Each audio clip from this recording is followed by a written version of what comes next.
IU women's basketball back in action tonight as they dive headfirst into Big Ten play. You are Locked On Hoosiers, your daily podcast on the Indiana Hoosiers. Part of the Locked On Podcast Network. Your team every day.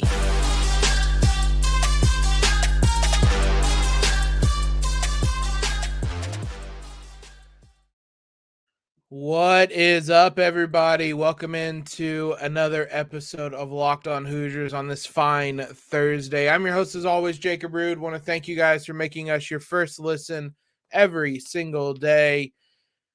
We are your one and only daily one-stop shop for everything IU athletics. Today on the docket, we're going to preview the IU women's basketball team. Should be a shorter episode today for you guys. They are back in action this evening. Not this evening, this afternoon, a 3 p.m. tip-off against Michigan State as they kick off Big Ten play. Not kickoff, but there's no more non-conference games. We're well and truly into Big Ten play. I don't really like playing Big Ten game. Like the two Big Ten games you play in December always feel so odd to me.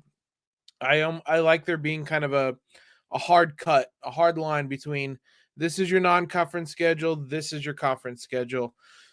Maybe that's my old man take of the day. Indiana, though, as I said, this is not an evening game. This is a very odd 3 p.m. game. If you guys are at work, whatever it is, you can turn on Big Ten Network Plus. You can find the game on your local radio station, stream it online, something like that to get you through the end of your workday if you are working this week.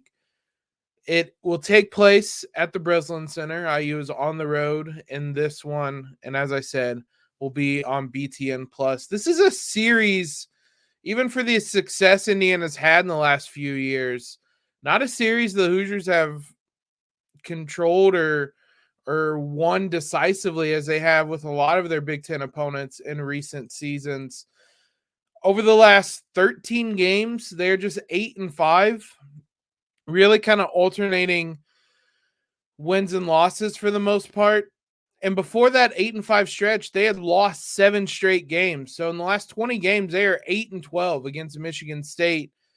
They did win the meeting last year, 76-58. They were supposed to play 2 times.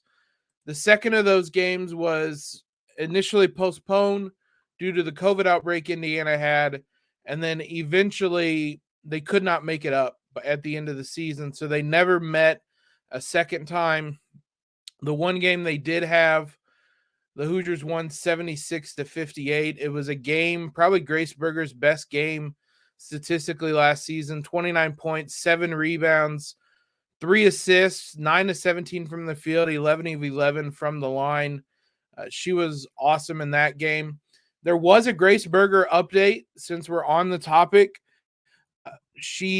Terry Morin spoke about her during the Zoom press conference on Wednesday. It wasn't any kind of firm update. Her quote was, it certainly will be left up to Grace and how she feels, but every day she's doing a little bit better, which is really, really good. Really good spirit. She's moving along nicely right now. Again, there's not any kind of firm update there, but she is moving along. Again, as you read between the lines more and more, it certainly sounds like she's going to be back this season, which you're avoiding the worst case scenario. That is fantastic news to hear. If it sounds like it could be something similar to what Mackenzie Holmes had last year, which kept her out for a couple weeks. I think it ended up being around 2 months that she missed. If that's the case, you're looking at mid to late January for a return for her. And then you're able to finish out Big Ten play and head into the tournament, knock on wood, hopefully healthy. That's a lot of speculation on my end, but she's getting closer, which is important and which is a big deal for Indiana. Like I said, going back to this series, IU is 31-47 all time against Michigan State. So just not a program that the Hoosiers have done well against historically in really any kind of sense. Their last win in East Lansing was the 2017-18 season. So 5 years since they last won a road game against Michigan State. In a lot of ways, though, this is a good game for Indiana to dive into Big Ten play, because this is a tough Michigan State team. They are going to play in a way to where if you're not ready to play them, you're going to struggle in this game. So having to get up for a game like that is big for Indiana. Having to focus on this one is really big. And the Hoosiers are going to have a tough task ahead of them in this contest. It's also a chance for IU to kind of set a tone as they start moving into Big Ten play. If you come out of the gates and you get a big win in this contest, really are decisive in how you play this game and don't let Michigan State hang around, just really take control and win a road Big Ten game, it could really set a tone for how Indiana is going to attack this Big Ten schedule. It's pretty light early on. Michigan State, Nebraska is going to be tough. Maryland is in there. Both those are home games, though. They still have to go to Illinois, and that was a tough home game.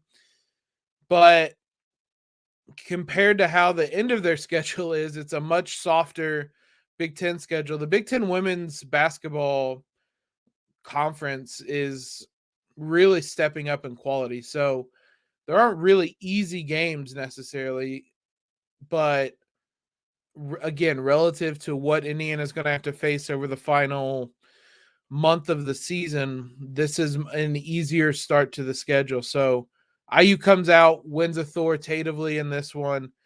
It'd be a great sign for the start of Big Ten play. Let's dive into this Michigan State team, get a sense of what IU is going to be up against.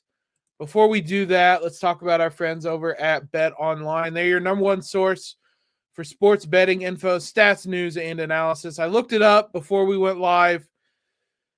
The NCAA women's basketball tournament future odds. South Carolina is your runaway favorite right now. I had to pinch myself, make sure I was on the right page, all that stuff. Indiana is joint fourth in terms of the best odds to win the national title in women's basketball.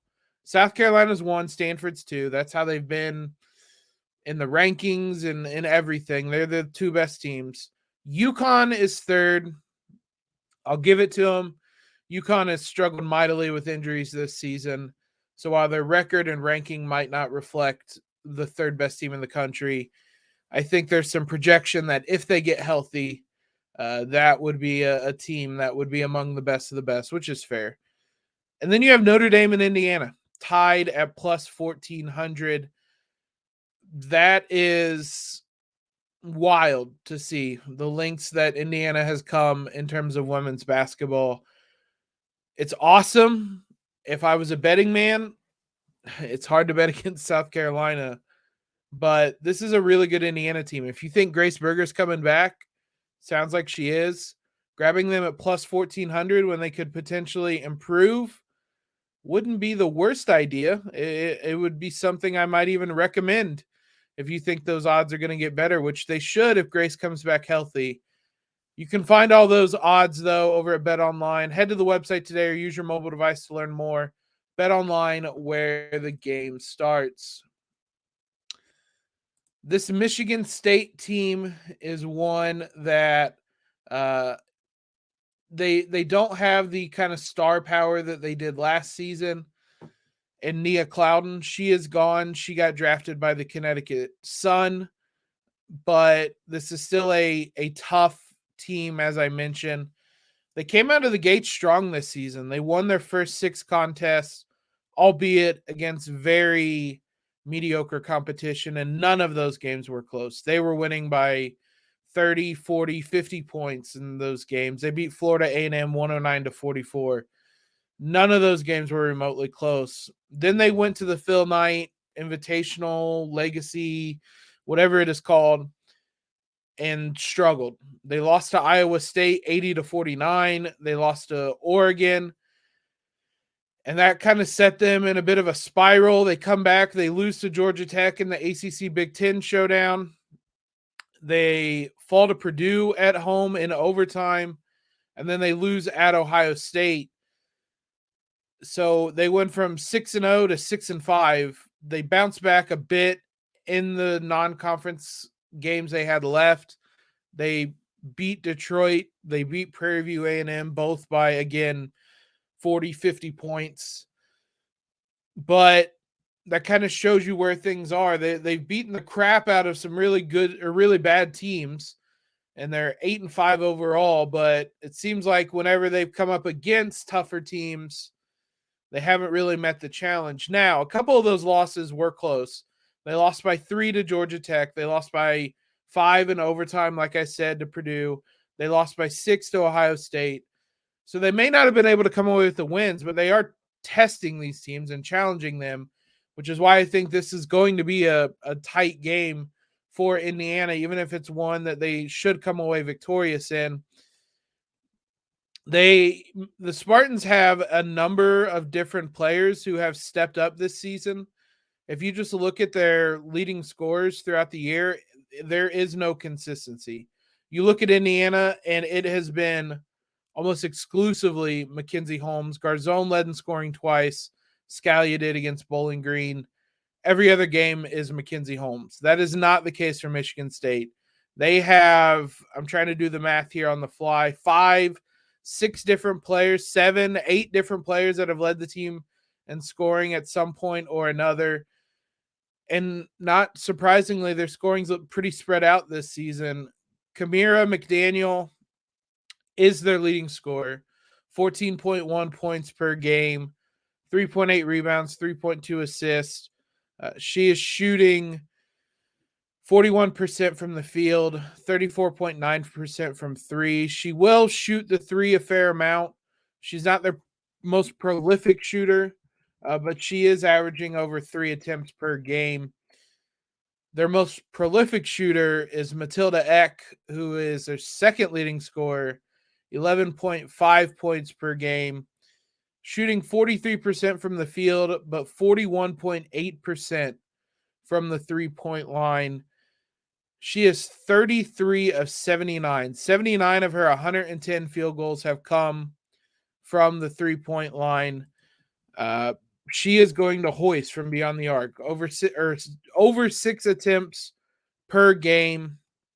She's connecting on almost 42% of them. So that's going to be on the scouting report, not to let her get open looks, get going in any way. Gabby Elliott's averaging 9.5 points, 5.5 rebounds, shooting 53% from the field. Moira Joyner is averaging 9.3 points, 41.2% from the field.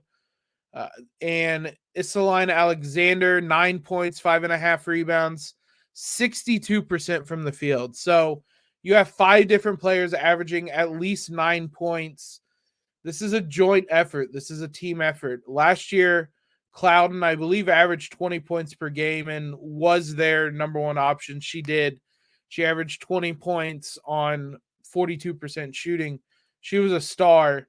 This season, it's much more of a combined effort from this team to really get things going for Michigan State. So IU's going to have to be on its toes. This is a game that anybody could get hot. There's not one player that you key in on defensively, which can sometimes make it a bit more difficult defensively if your game plan isn't built around one person, because everybody has to be locked in. And if you're not, you're going to get burnt by somebody different. Whoever has kind of got the hot hand, it seems like, is the person that can carry Michigan State on any given night. The Hoosiers will have had 8 days off since that Butler game, which they didn't look great in. They controlled the game, but they only win by 17. It wasn't the prettiest game they played. I'm willing to write a lot of those games off the week before the holidays as kind of, let's just get past this, get through the holiday, or get through this so we can go home for Christmas and then come back. We'll see if I'm right in writing that off or if it was a sign of IU struggling a little bit. Either way, this is, again, a great way to start Big Ten play, because This is a tough Michigan State team that's going to make sure IU is on its toes right from the get-go on Thursday afternoon. Again, you can tune into that one at 3 o'clock. Let's wrap this up by looking at the Big Ten standings, how the women's Big Ten conference looks as we really get underway. I did this recently, but we can take one more look and get a sense of what's in store for the Hoosiers as things start for them in conference play today. First, so let's get serious for a moment. You're hanging out with some friends. You're putting a few back. A few becomes too many. We've all been there before. As the night comes to an end, people are starting to head home. You're thinking, should I call an Uber? Nah, I don't live far away. I can make it. It's not really a big deal because what's the worst that can happen? You get pulled over. Even then, your insurance goes up, or maybe you just lose your license. You lose your job. You total your car. You kill someone. Everyone knows the risk of drunk driving. The results are tragic and often deadly. However, that still doesn't stop everyone from getting behind the wheel under the influence.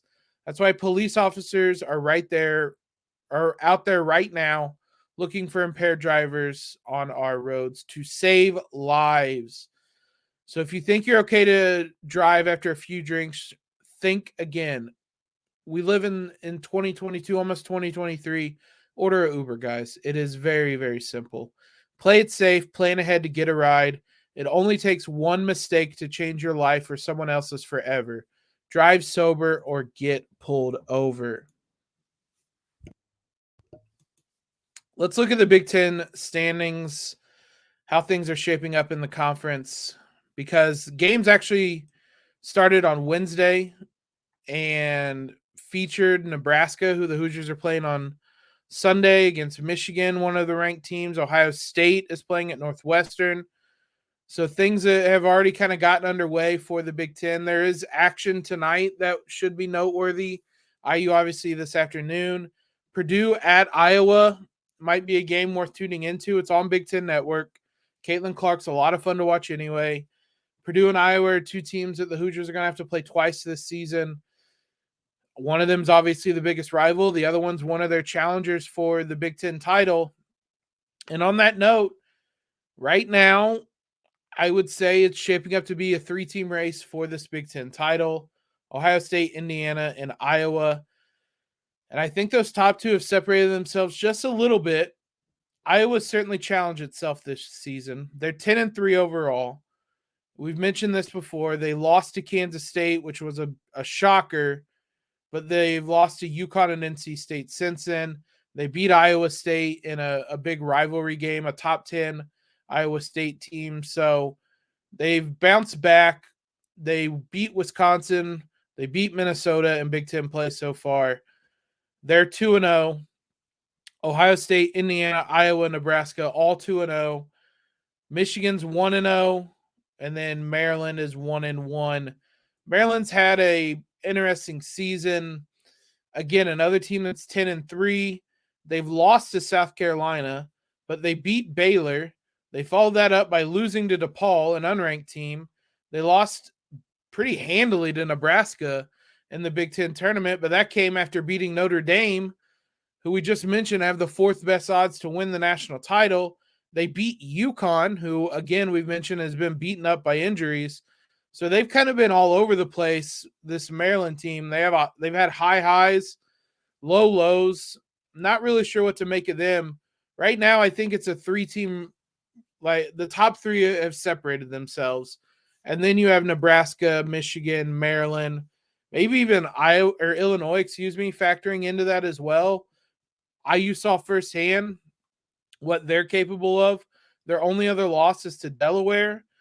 Now, they haven't really played anybody, so we're going to find out a lot about them in the coming weeks, whether they're legitimate.